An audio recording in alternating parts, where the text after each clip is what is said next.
देश प्रदेश के इस खास सेगमेंट में आपका बहुत बहुत स्वागत है। मैं हूं आपके साथ जया कौशिक त्रिवेदी। सबसे पहले बात करते हैं पहाड़ी राज्यों में बारिश और भूस्खलन से हो रही परेशानियों की।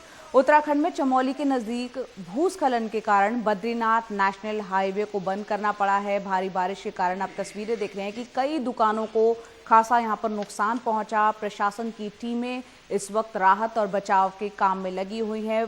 पहाड़ों में जब बरसात होती है तो अक्सर लैंडस्लाइड भूस्खलन की खबरें आती है और उसके बाद यहाँ पर ये नेशनल हाईवे बंद किया गया है और दुकानों को खासा नुकसान पहुंचा है। पेड़ गिरे हुए आप देख सकते हैं।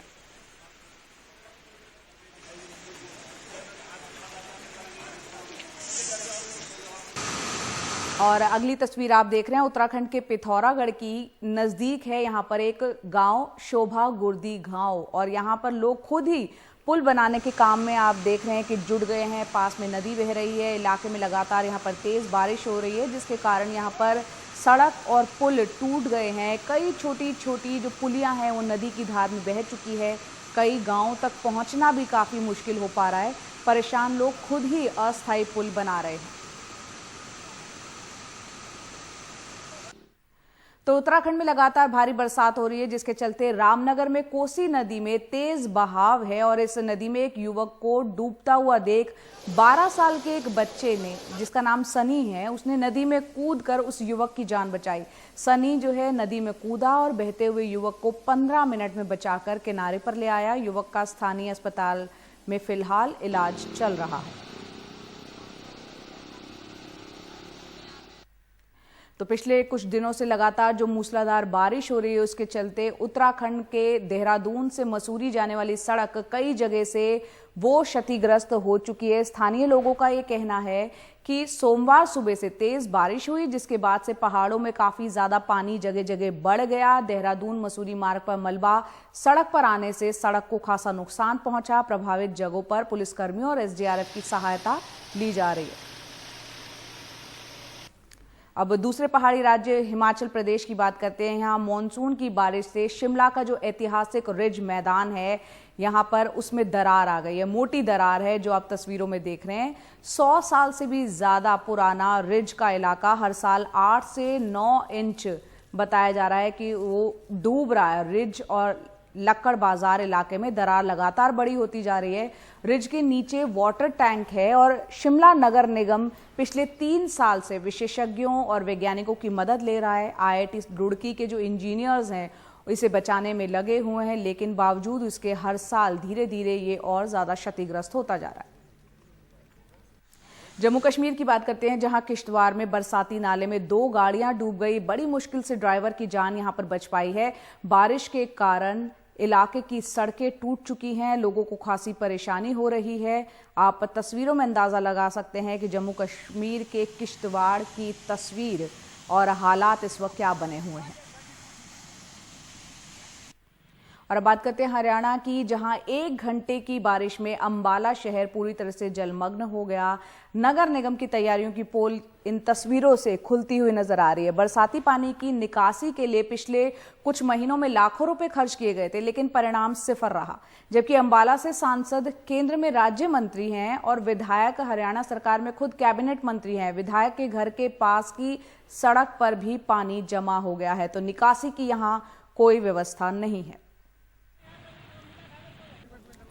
तो कोरोना के कारण शिमला में जो पर्यटन उद्योग है बुरी तरह से प्रभावित हुआ है। पिछले 5 महीनों से सैलानी यहां पर नहीं आए हैं। पर्यटन उद्योग में बहुत बड़ी संख्या में लोग बेरोजगार भी हुए हैं और इतनी जल्दी भविष्य में भी कोई उम्मीद फिलहाल नहीं दिख रही। जिस तरह का कोरोना का कहर जारी है, ज्यादातर कर्मचारी काम नहीं रहने से अपने अपने गांव वापस लौट चुके हैं। जो कर्मचारी बचे हुए हैं वो कोविड से ज्यादा नौकरी जाने में को लेकर काफी ज्यादा फिक्रमंद है। शिमला में करीब 600 होटल है जहां 6000 कर्मचारी काम करते थे। और अब बात करते हैं असम की, जहां गुवाहाटी में कोरोना को मात देने के बाद अब स्वास्थ्य कर्मी प्लाज्मा डोनेशन के लिए आगे आ रहे हैं। असम में राज्य के हर जिले में प्लाज्मा थेरेपी शुरू करने की योजना है।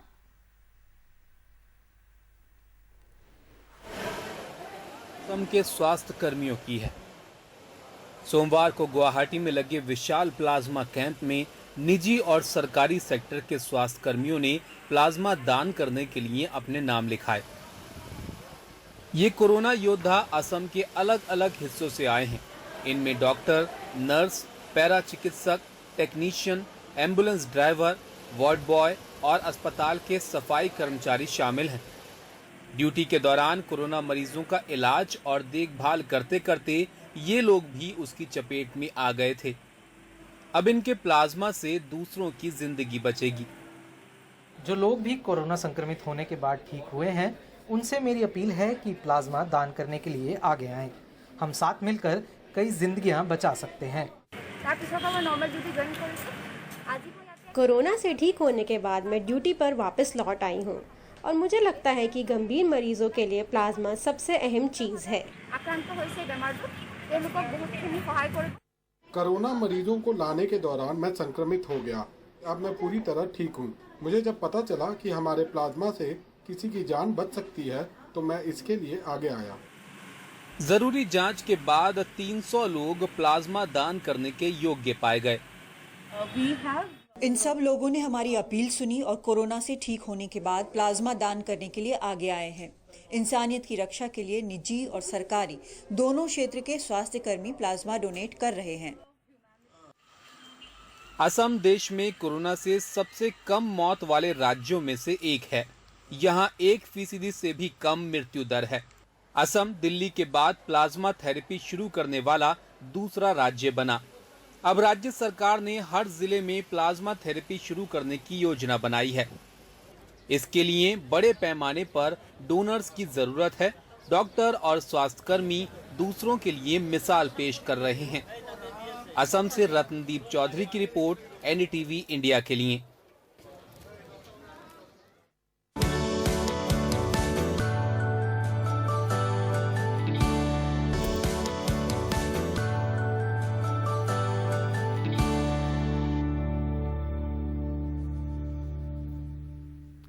और इस वक्त अहम खबर आ रही है उत्तर प्रदेश के यमुना एक्सप्रेसवे से, जहां पर मथुरा के पास एक बड़ा सड़क हादसा हुआ है। मौके पर ही 4 लोगों की मौत हो गई है, 8 लोग घायल हैं जिनको अस्पताल में भर्ती कराया गया है। यहां पर बताया जा रहा है कि ये घटना आज सुबह 7 बजे की है, जब एक खड़ी हुई बस जो डीजल भरवाने के लिए यहां पर रुकी हुई थी, पीछे से कैंटर ने उसमें टक्कर मार दी, जो ये हादसा हुआ है। कमाल खान हमारे सहयोगी हमारे साथ हैं। कमाल, ये सुबह 7 बजे की घटना है, हम देख रहे हैं काफी भयावह दृश्य हैं। 4 लोगों की मौत हुई है। जो कैंटर का जो संचालक है, जो ड्राइवर है, वो फिलहाल कहाँ है? और जो 4 लोग मौत हुई है जिनकी, वो लोग कौन है? जानकारी मिली है कोई? नहीं, ऐसा है कि जो शुरुआती जानकारी वहां से आ रही है उसके मुताबिक ये लोग मजदूर थे जो L&T कंपनी के किसी प्रोजेक्ट में दिल्ली में काम करते हैं और ये बिहार के कटिहार से जा रहे थे अपनी साइट पे। यहाँ पे यमुना एक्सप्रेसवे पे 105 किलोमीटर के मार्ग पे इनकी जो बस थी, ये प्राइवेट बस है, डीजल खत्म हो जाने की वजह से ये किनारे खड़ी हुई थी और कैंटर ने पीछे से इसमें टक्कर मार दी। एक शख्स कैंटर में जो सवार था उसकी भी मौत हुई है इस हादसे में। पुलिस अभी ये नहीं बता पा रही है कि वो ड्राइवर था या ड्राइवर भाग गया, कोई उसका क्लीनर था या किसी को उसने बिठा रखा था। कभी कभी मुसाफिर बिठा लेते हैं कैंटर वाले या ट्रक वाले, कहीं वो तो नहीं था जी। तो ये भी साफ नहीं हो पाया है, लेकिन एक शख्स जो कैंटर में सवार था उसकी मौत हुई है और बाकी मरने वाले 3 मजदूर हैं जो L&T कंपनी के किसी प्रोजेक्ट में काम कर रहे थे। ये बिहारी मजदूर हैं, ये लोग दिल्ली जा रहे थे। जी कमाल, बहुत बहुत शुक्रिया इस पूरी जानकारी के लिए। तो 4 लोगों की मौके पर ही मौत हो गई है।